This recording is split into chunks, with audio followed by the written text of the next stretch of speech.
Sí, doctor. Gracias, Diego. Gracias, Valerie. Bien, pues vamos a compartir entonces pantalla para poder iniciar nuestra actividad. Me avisan, por favor, si es que se ve.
Muy amables, gracias.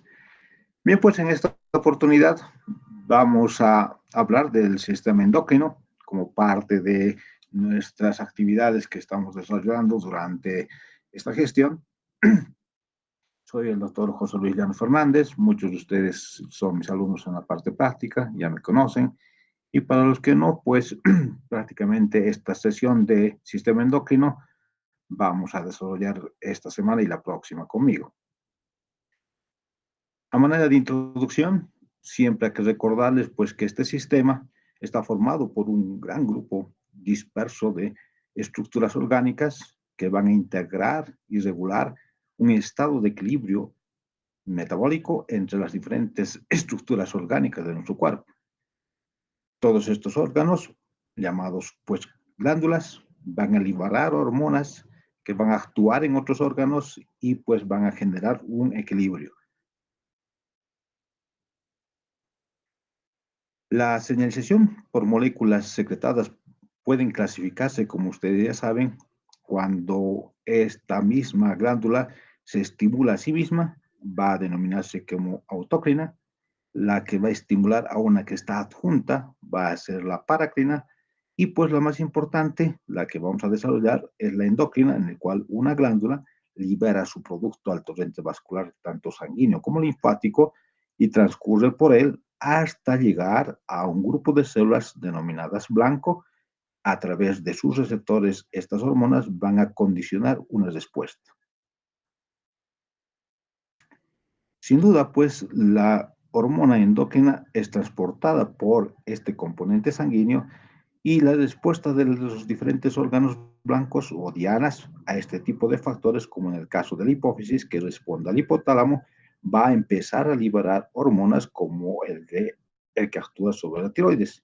Este proceso puede ser controlado por un mecanismo denominado de inhibición retrógrada, ya que la T3 y T4 que va a ser liberada por la tiroides va a ir a inhibir tanto a la hipófisis como al hipotálamo para que pues se cree un equilibrio. Las enfermedades entonces endócrinas que vamos a desarrollar en este capítulo pueden clasificarse en función a una infraproducción de un determinado ligando u hormona, o a una sobreproducción de este tipo de hormonas, y también sin duda al efecto de tipo masa, que van a producir lesiones por el crecimiento de una determinada sustancia. Estas lesiones pueden pues ser permanentes, que pueden activar o inactivar cierto tipo de producción de hormonas. Si hablamos de la hipófisis, para recordar su ubicación a nivel de lo que es la silla turca, esta va a estar comprendida por dos elementos: una porción anterior llamado adenohipófisis o hipófisis anterior, y una posterior, lóbulo posterior o neurohipófisis, que a través del infundíbulo está en íntimo contacto con lo que es el hipotálamo, el cual, como ustedes saben, pues va a ejercer su función sobre estas dos estructuras. La hipófisis anterior representa alrededor más o menos del 80% de esta glándula y el resto, la neurohipófisis, el 20% restante. La producción de la mayoría de las hormonas hipofisiarias va a estar controlada, como dijimos hace un momento, por los factores que actúan en forma positiva o negativa desde lo que es el hipotálamo, ya que este tipo de estructura va a actuar de forma directa por el sistema vascular portal a nivel de la adenopófisis o por un sistema nervioso con axones hacia la neurohipófisis en la parte posterior. Si haríamos un corte histológico de la hipófisis y nosotros quisiéramos ver sus grupos celulares, vamos a encontrar pues un grupo de estas que va a tener una particularidad. Algunas van a tener una coloración muy oscura y se las va a denominar como basófilas. Otras van a tener una coloración rosada y se las van a denominar como acidófilas, y otras, como ven, que no tiene coloración ni oscura ni clara, o sea, ni basófila ni eosinófila, se las denomina cromófobas. Sin duda, pues, esta glándula va a liberar 6 tipos celulares, 6 hormonas diferentes de 6 tipos celulares, que van a terminar a nivel del hipófisis anterior. Y en el caso de estas tenemos las somatotropas productoras de las hormonas de crecimiento, las mamotropas que van a liberar lo que es la prolactina, las lactotropas que van a liberar sin duda lo que es la GH y la PRH, las corticotropas que van a liberar la corticotropina, la propiomelanocortina y la hormona estimulante de los melanocitos. En cambio, las tirotropas van a ser las que van a liberar la hormona estimulante de la tiroides y las últimas, las gonadotropas, que van a producir pues la FSH y la LH respectivamente, la folículo estimulante y la luteinizante respectivamente. La hipófisis posterior, al igual que la anterior, va a tener sus particularidades y en este caso, como ven, van a tener axones que van desde el hipotálamo hasta su parte posterior, transportando hormonas peptídicas como es la oxitocina y la hormona antidiurética, o ADH, o también llamada en algunas oportunidades como vasopresina. Se sintetizan sin duda pues en el hipotálamo y se van a ir a almacenar en la hipófisis posterior para que se libere al sistema vascular. Entonces, una vez que hemos recordado estos elementos fundamentales de la histología, pues vamos a adentrarnos ahora en un proceso denominado de adenoma hipofisiario. La causa más frecuente entonces de hiperpituitarismo es un adenoma del lóbulo anterior y estos tumores benignos se van a clasificar según hormonas producidas por las células neoplásicas en este componente celular. Las tensiones de inmunohistoquímica también ayudan muchísimo para hablar de los adenomas somatotropos, lactotropos, tirotropos, corticotropos, gonadotropos, el de células nulas y el adenoma plurihormonal. Y las hormonas que van a ser liberadas por estos adenomas son los elementos fundamentales que mediante la IHQ o inmunohistoquímica vamos a poder nosotros pues identificarlas.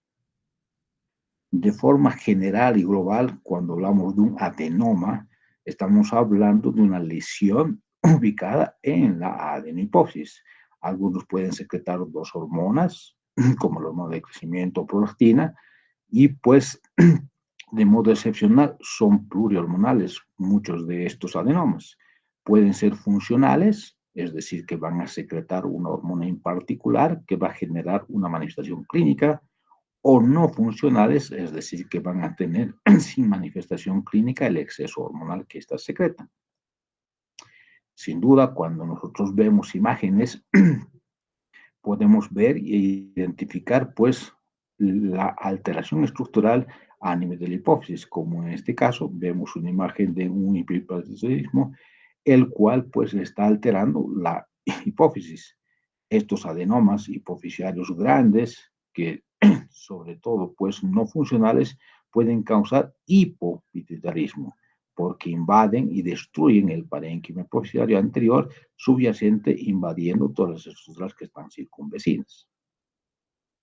Sin duda, los adenomas hipofisiarios suelen aparecer en adultos con una incidencia máxima entre los 35 y 60 años de edad aproximadamente. Se denominan de modo arbitrario como microadenomas cuando estos llegan a tener menos de un centímetro, o macroadenomas cuando estos llegan a tener más de un centímetro. Y en realidad no hay pues un parámetro cierto hoy en día para determinarlos como tales.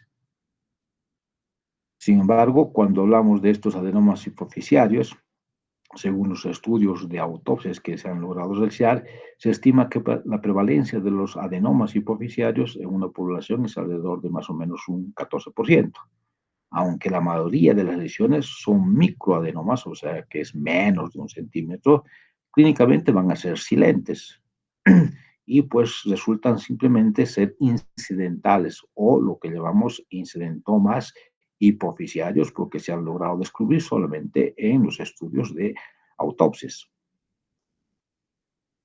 Cuando hablamos de la patogenia, los avances recientes en las técnicas moleculares, sin duda, pues han permitido hacer descubrimientos considerables sobre las anomalias genéticas asociadas a este tipo de adenomas.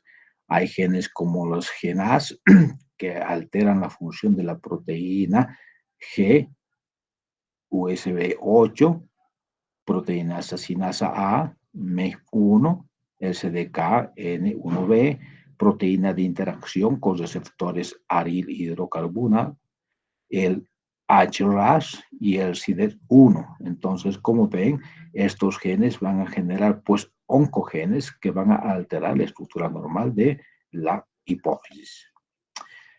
Las mutaciones de la proteína G tienen un papel esencial en la traducción de la señal, transmitiendo señales desde su receptor en la superficie celular que con su ligando pues va a generar una señal hacia la parte interna para generar dentro de estas pues una AMP cíclico que va a generar la proliferación, síntesis y secreción de hormonas.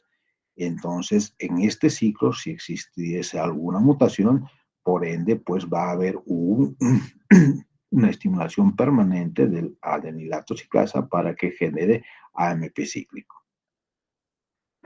Alrededor más o menos del 40% de los adenomas de las células somatotropas son portadores pues, de este tipo de mutación del GNAS que acumulan actividad del GTPasa, dando lugar pues, a la activación y sustitución de esta G.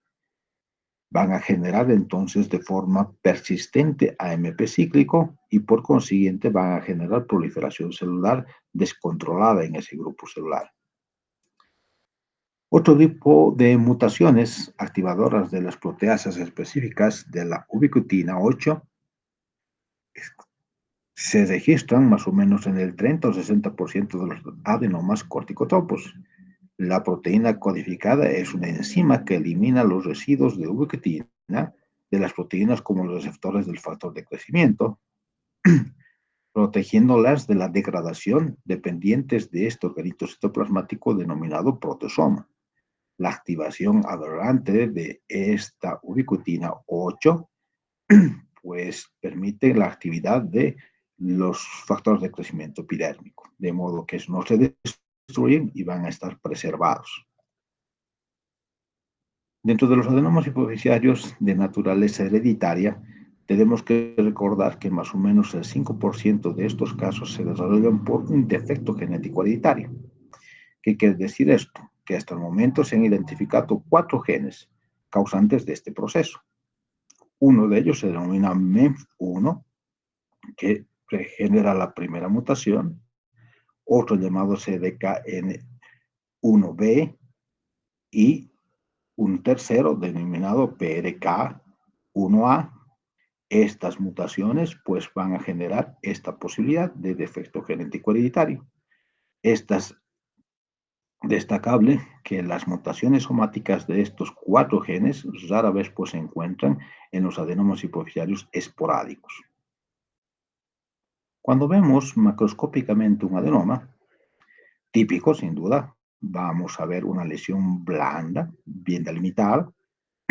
Los adenomas pequeños suelen pues quedar confinados en la silla turca, mientras que los grandes como este generan erosión, especialmente de lo que es este elemento óseo y también de la apófisis clinoides. Las lesiones grandes van a atravesar el diafragma celular y van a comprometer sin duda pues, las estructuras circunvecinas, como en el caso del quiasma óptico. Hasta un 30% de los pacientes que tienen este tipo de lesión no tienen una cápsula macroscópica e infiltran los tejidos colindantes como el seno cavernoso y el esfenoidal. La dura madre y en ocasiones el propio cerebro va a ser comprometido por este tipo de lesión. Estas lesiones se denominan pues adenomas invasivos, no metastásicos por si acaso, porque son benignos. Los macroadenomas que miden más de 1 centímetro, como dijimos hacia el momento de empezar este tema, tienden pues a ser invasivos con más frecuencia que los tumores más pequeños. En estos adenomas grandes también son más frecuentes los focos de hemorragia, como pueden ver, y sin duda también pues focos de necrosis. Histológicamente, si hacemos un corte de ese adenoma, vamos a ver células poligonales, uniformes, monomórficas, podríamos decir, dispuestas en sábanas o láminas o cordones. Un tejido conjuntivo escaso de sostén, de reticulina, y de ahí la consistencia gelatinosa, blanda, de muchos de estos tumores cuando se los obtiene. La actividad mitótica y de expresión del Ki-67 pues suele ser bajas. El citoplasma celular puede ser acidófilo, como en este caso, pero también pueden haber basófilos o cromófobos dependiendo del grupo celular que esté comprometido. Entonces, la producción de la secreción en el interior de estas células van a estar en relación a su componente pues, citoplasmático, acidófilo, basófilo o cromófobo. En este caso, vamos a ver pues, un monomorfismo celular y la ausencia de un entramado consistente de retícula o de reticulina, que es la colágena tipo 3. Los signos y síntomas están relacionados sin duda con las anomalías endócrinas y los efectos de masa que acabamos de mencionar. Puede estar relacionado con las anomalías radiológicas en la silla turca, con anomalías en lo que es el campo visual y finalmente pues con una hipertensión intracraneal por el hecho de efecto de masa que hace que cuando crezca ese tumor va a generar esa hipertensión. También recordar que puede existir hipotiroidismo, puede existir hemorragia aguda en el adenoma y finalmente pues una apoplejía hipoficiaria. El comportamiento biológico de un adenoma hipoficiario no siempre puede predecirse en forma fiable por su aspecto histológico, ya que pues, muchas veces decimos que hay componentes acidófilos o basófilos y pues la secreción hormonal es la que va a definir. De hecho, algunos autores sugieren que el término de adenoma, que implica pues una evolución benigna, debería ser sustituido por el de un tumor neuroendocrino hipoficiario.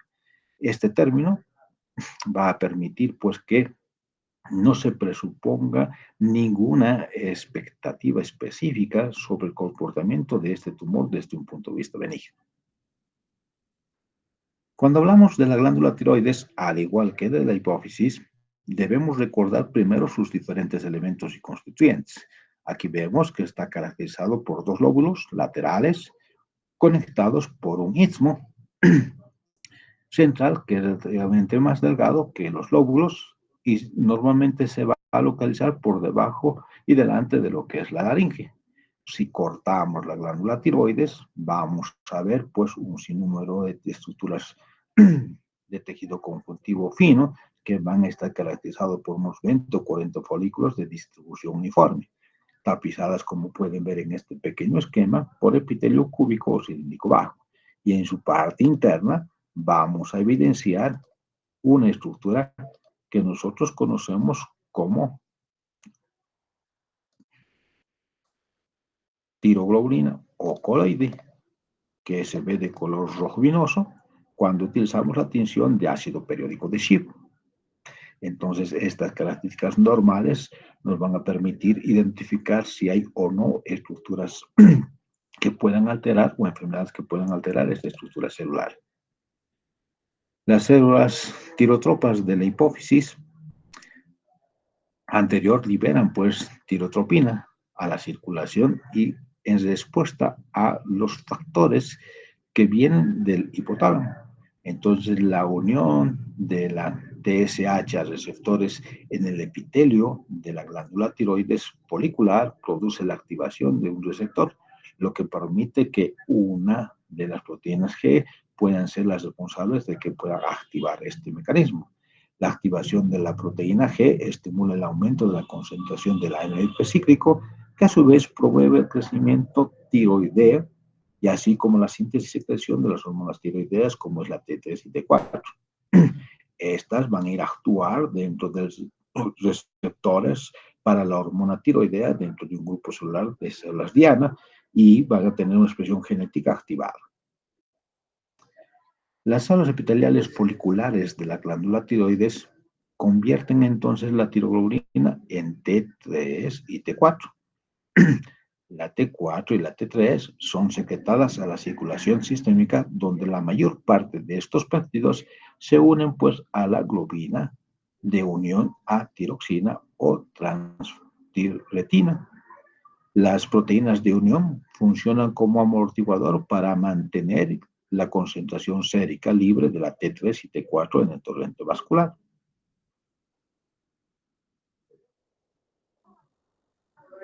En la periferia, la mayor parte de la T3 y la T4 sufre la T4 una desyodidación y a T3. Esta última se une a receptores nucleares de la hormona tiroidea en las células diana con una afinidad 10 veces mayor que la T4 y con una actividad proporcionalmente mayor. La unión de la hormona tiroidea a los receptores nucleares, RT, da lugar sin duda pues a la formación de un complejo receptor de hormona multiproteína. Entonces, las hormonas tiroideas tienen diversos efectos celulares. Una de ellas va a ser sin duda el catabolismo de los hidratos de carbono, lípidos y la síntesis de proteínas. Dos, el resultado neto es un aumento del metabolismo basal. Tres, tiene un papel crítico en el desarrollo cerebral del feto y del neonato. Y por último, cumple una función que puede inhibirse pues con distintas sustancias químicas denominadas en su conjunto boxiógenas. Las concentraciones de TSH aumentan porque suprimen la síntesis de T4 y T3 y se produce un aumento de tamaño hiperplásico de la glándula que nosotros lo conocemos con el nombre de bocio. El propiltiuracilo es un fármaco antitiroideo que inhibe la oxidación del yodo y por tanto bloquea pues, la producción de las hormonas tiroideas T3 y T4. Inhibe también la deshidratación periférica de la T4 circulante en T3. Los folículos tiroideos de la glándula tiroides contienen también células parafoliculares, denominadas C, que como ustedes saben van a secretar y sintetizar pues hormona que se denomina calcitonina. Esta hormona promueve la absorción ósea del calcio e inhibe pues la absorción ósea por parte de los osteoclastos. Las enfermedades entonces del tiroides comprenden afecciones asociadas, como en el caso de la hipófisis, a la hidratación excesiva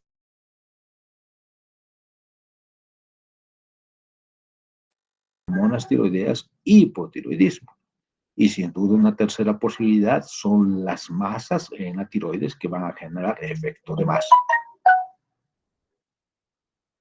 Y hablando de la patología de la tiroides, denominada tiroiditis, es una inflamación de esta glándula que comprende pues un grupo de trastornos diversos caracterizados por algún tipo de inflamación tiroidea. Las tiroiditis más frecuentes y con más relevancia clínica son la de Hashimoto, linfocítica subaguda y la granulomatosa, denominada también de Kervain. Cuando hablamos del Hashimoto, es una autoinmunitaria que produce pues destrucción de la glándula tiroides e insuficiencia tiroidea gradual y progresiva. Es la causa más frecuente, como ustedes saben, de hipotiroidismo. Hashimoto publicó en 1912 una paciente que tenía BOSU y con infiltración linfocítica intensa de la tiroides, estruma linfomatoso. La prevalencia de la tiroiditis Hashimoto está más o menos entre los 40 y 65 años de edad. Afecta más a las mujeres que a los hombres y la relación, vean, de 10 a 1 o 20 a 1, que es muy significativo. Por consiguiente, si hay patología tiroidea en una mujer, hay que pensar en esta posibilidad. También puede afectar, sin duda, pues a pacientes en la infancia y es una causa principal del bocio no endémico en este tipo de periodo. En su patogenia, la tiroiditis de Hashimoto, pues como dijimos hace un rato, está causada por una alteración de tipo autotolerancia a los autoantígenos tiroideos. Esto queda reflejado en la presencia de autoanticuerpos circulantes contra la tiroglobulina o contra la peroxidasa. La muerte celular mediada por linfocitos T puede ser relacionada sin duda con el CD8 positivo citotóxico que puede destruir las células foliculares tiroideas o la muerte celular mediada por citocinas en el cual el linfocito T TH1CD4 positivo va a generar la activación de macrófagos y el daño de los folículos tiroideos. Otra es un mecanismo menos probable, pero que también se puede generar por autoanticuerpos antitiroideos, seguida de la citotoxicidad mediada por las células dependientes de anticuerpos, en el cual el receptor de factor de cristalización tiene que ver mucho en este proceso. Si vemos la morfología de la tiroiditis de Hashimoto, vamos a ver un aumento, como pueden ver, difuso, aunque en algunos pacientes el aumento de tamaño puede ser y estar localizado en una zona, su cápsula está intacta y la separación de la estructura glandular de las estructuras circunvecinas está bien nítida. Cuando cortamos, vamos a evidenciar pues, que existe una superficie pálida de color amarillento, firme y ligeramente nodular en algún extremo de la glándula. Cuando vemos la estructura microscópica, vamos a ver un infiltrado extenso del parénquima con linfocitos pequeños, células plasmáticas, y van a ver folículos linfoides con centros germinativos muy desarrollados. Estos están pues en medio de lo que son los folículos tiroideos que están atróficos. El citoplasma del grupo celular de estos folículos tiroideos pues es de tipo eosinofílico y muchas veces se las denomina como células de Hutler. Es una respuesta metaplástica del epitelio folicular cúbico bajo normal a la alteración presente que acabamos de mencionar. Sin duda, las muestras de biopsia con aguja fina van a presentar pues las células de Hutler y la población linfocítica heterogénea que va a ser característico de la tiroiditis de Hashimoto. También se la puede clasificar como clásica, ya que va a existir un aumento de tejido conjuntivo intersticial que puede ser abundante, pero a diferencia de la tiroiditis de Riedel, este tipo de fibrosis no sobrepasa la cápsula de la glándula. En la clínica, quiero recordar que la tiroiditis de Hashimoto se va a manifestar a menudo por un aumento del tamaño indoloro de la tiroides, asociada por lo general a un cierto grado de hipotiroidismo, especialmente en mujeres, como dijimos, de mediana edad.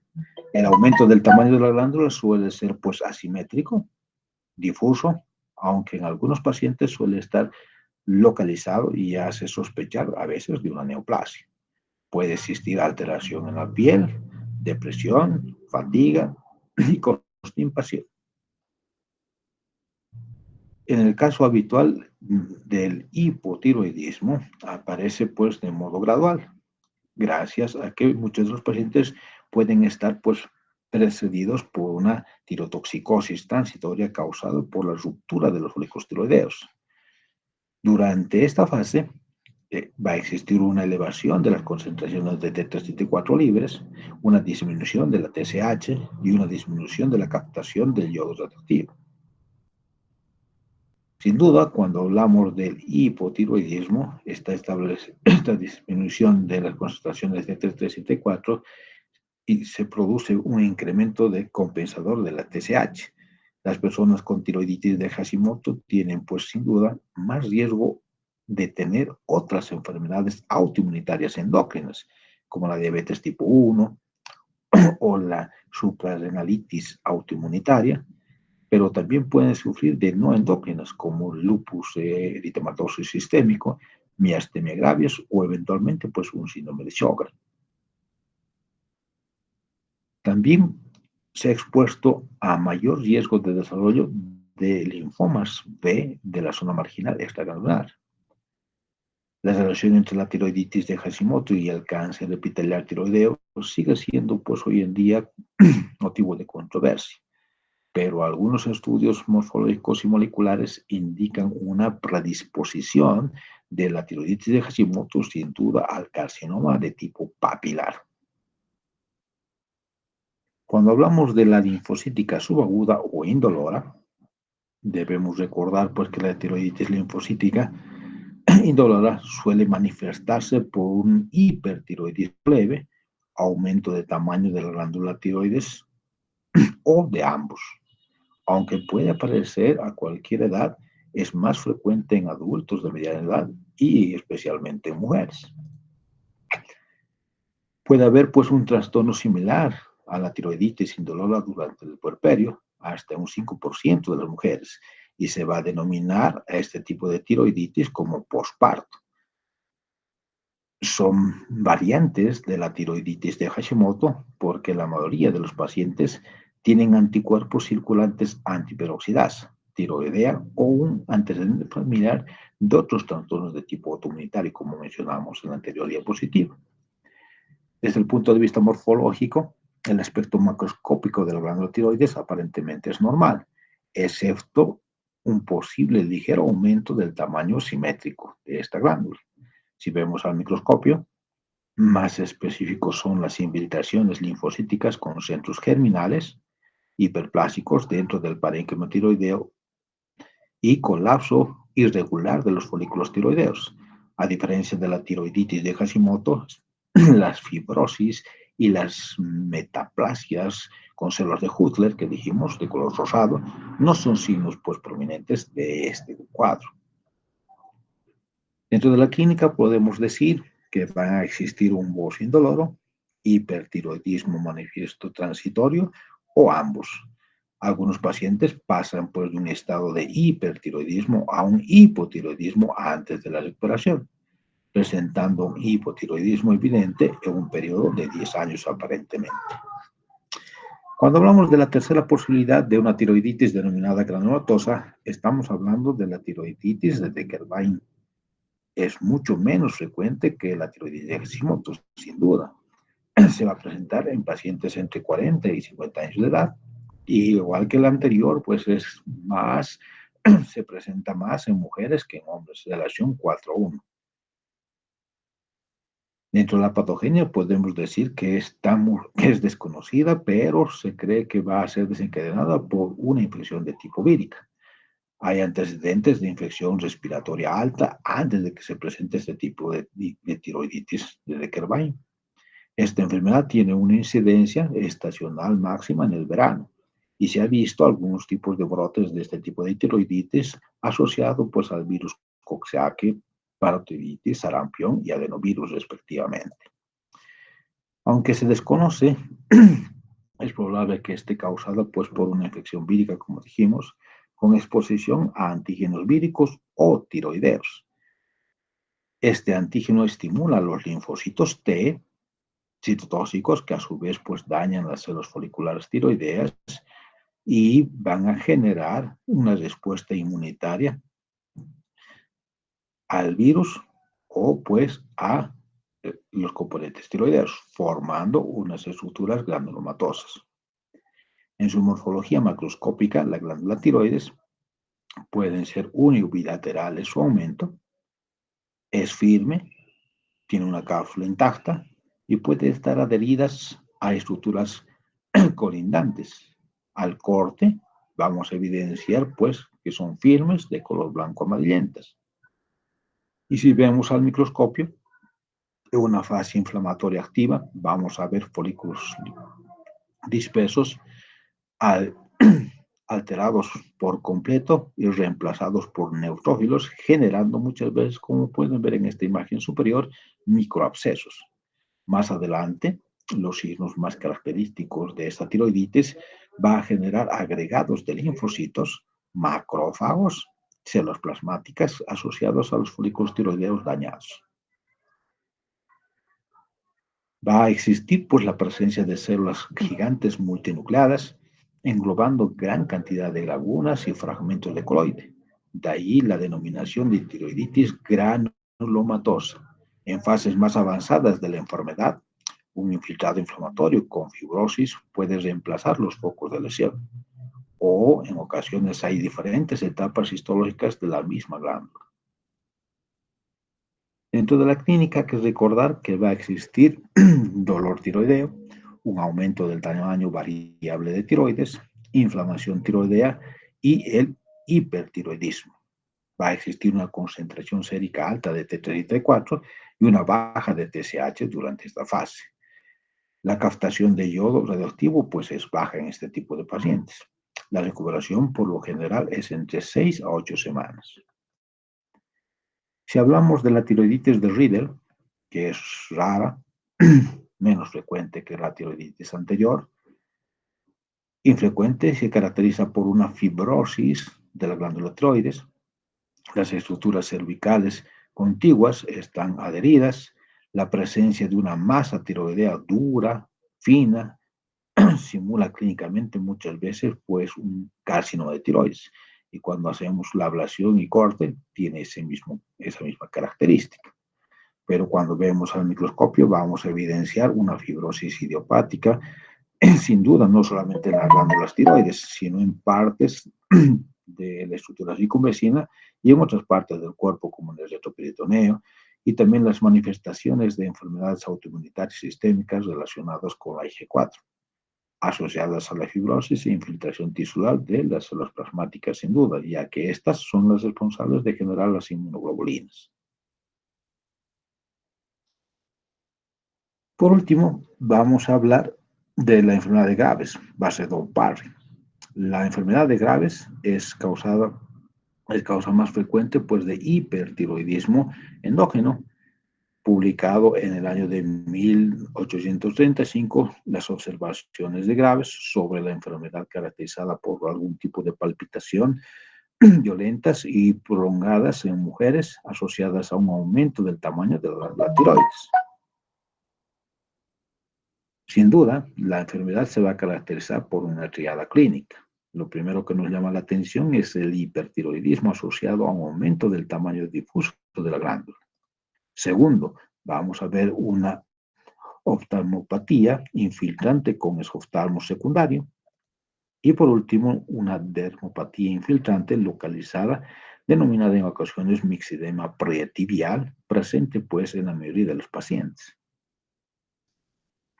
La enfermedad de Graves tiene pues una incidencia máxima entre los 20 y 40 años de edad. Afecta, como dijimos, a las mujeres con una relación de 10 veces más que los varones. Y en Estados Unidos representa 1.5 a 2%. Dentro de su patogenia, es un trastorno autoinmunitario caracterizado pues, por la producción de autoanticuerpos contra numerosas proteínas tiroideas, sobre todo contra los receptores de TSH.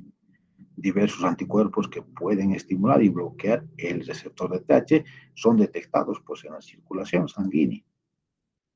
Las inmunoglobulinas estimulantes de la tiroides TSI se observan en el 90% de los casos de enfermedades graves.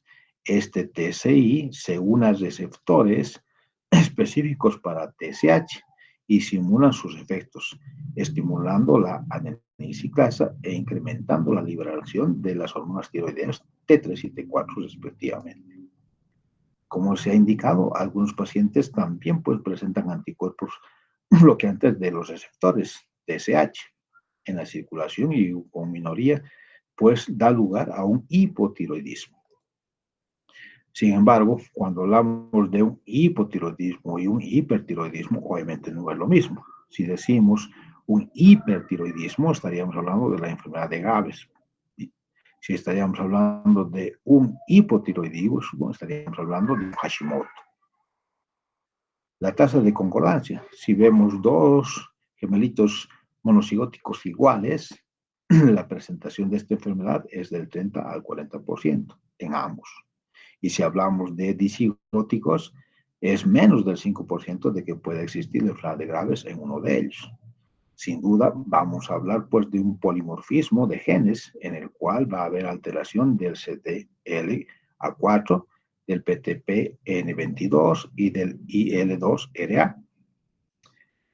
Cuando hablamos de la oftalmopatía de la enfermedad de Graves, vamos a hablar de un aumento del tejido conjuntivo retroorbitario y de los músculos extraoculares por una infiltración pronunciada del espacio retroorbitario por algún grupo de células nucleares con predominio por linfocitos T. Vamos a hablar de la inflamación con edema y tumefacción de los músculos extraoculares. Vamos a hablar de la acumulación de componentes de la matriz extracelular, especialmente los glucosaminoglicanos hidrofílicos, como el ácido hialurónico y el sulfato de convertín. Y vamos a hablar del aumento del número de adipocitos, que se denomina infiltración grasa, que va a desplazar el glóbulo ocular hacia adelante y pueden pues interferir en la función de los músculos extraoculares. Morfológicamente, cuando hablamos de la glándula tiroides en la enfermedad de Graves, va a haber un aumento simétrico por la hipertrofia y hiperplasia del grupo celular de las estructuras celulares foliculares. Es relativamente pues, frecuente que va a tener un peso superior a los 80 gramos. Cuando hacemos un corte vemos un aspecto carnoso, blando, similar pues, al músculo. Y en histología vamos a encontrar células foliculares epiteliales muy altas que están con mayor concentración, ya que van a formar pequeñas papilas que se proyectan hacia la luz folicular e invaden lo que es el coloide, como pueden ver, ocupando estas estructuras. Muchas veces las estructuras papilares crecen, carecen sin duda de un eje fibrovascular para hacer la diferencia de los carcinomas papilares, ya que los carcinomas papilares tienen pues, su componente fibrovascular en la parte media. El coloide en el interior de la luz folicular, como ven, es pálido y muchas veces a nivel de su estructura papilar vamos a encontrar infiltrados linfoideos, preferentemente con linfocitos T y células plasmáticas. Podemos encontrar también centros germinales. El tratamiento preoperatorio altera sin duda la morfología de la glándula tiroides cuando hablamos de una enfermedad de Graves. La administración de yodo provoca pues involución del epitelio, acumulación de coloide, como podemos ver, por bloqueo sin duda de la secreción de la tiroglobulina. En la clínica hay que recordar que va a haber cambios relacionados con la tirotoxicosis, así como cambios exclusivos de la enfermedad de Graves. Esos cambios, para recordar, es una hiperplasia difusa de la tiroides, o sea, un agrandamiento de esa glándula, una oftalmopatía con proyección de los globos oculares hacia la parte exterior y una dermopatía con una lesión pretibial. Los hallazgos de laboratorio nos van a indicar que va a existir una elevación de la T4 libres y una baja de la TSH. También va a existir una estimulación presente de los folículos tiroideos por inmunoglobulinas estimulantes de la tiroides. La gammagrafía con radioyodo muestra pues una captación aumentada y difusa de yodo a este nivel. Y si hablamos del tratamiento, debemos recordar pues que se puede emplear en esta enfermedad de Graves beta bloqueantes que corrigen por los síntomas relacionados con el incremento de la actividad del sistema nervioso simpático, para recordar la taquicardia, palpitaciones, temblores y ansiedad que las pacientes presentan, aparte del aumento de la glándula tiroides. Fármacos para disminuir la síntesis de las hormonas tiroideas como la tianominas, propiltiuracilo, ablación pues con radiorod o directamente la tiroidectomía. La cirugía se emplea pues en la mayoría de los pacientes con bocios grandes que comprimen por las estructuras circunvecinas y poder liberar y mejorar la calidad de vida de nuestros pacientes.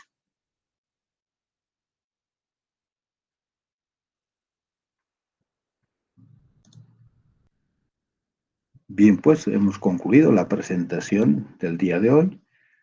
No sé si hay alguna pregunta, alguna consulta o algo que aclarar. Encantado para poder responder. Si no, nos estaremos viendo el día miércoles con la continuación del tema de glándulas, hablando de bocio y de cáncer de tiroides.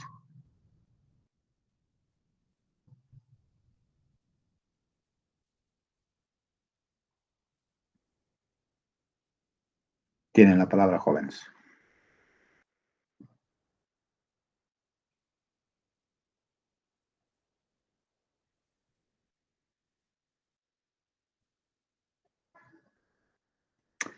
Bien, entonces, un gusto y un placer pues haber trabajado por el día de hoy para ustedes. Con placer vamos a hacer la misma actividad, esperando hacer algo más dinámico la siguiente clase, ya que vamos a preparar un cierto tipo de dinámicas para que podamos interactuar y poder compartir pues de mejor forma nuestras experiencias, tanto desde el punto de vista estudiantil como de la docencia. Muchísimas gracias, muy buenas noches, jóvenes. Nos estaríamos viendo el día miércoles a las 8 de la noche. Hasta luego, Hasta luego, doctor. Muchas gracias. Hasta el miércoles, doctor.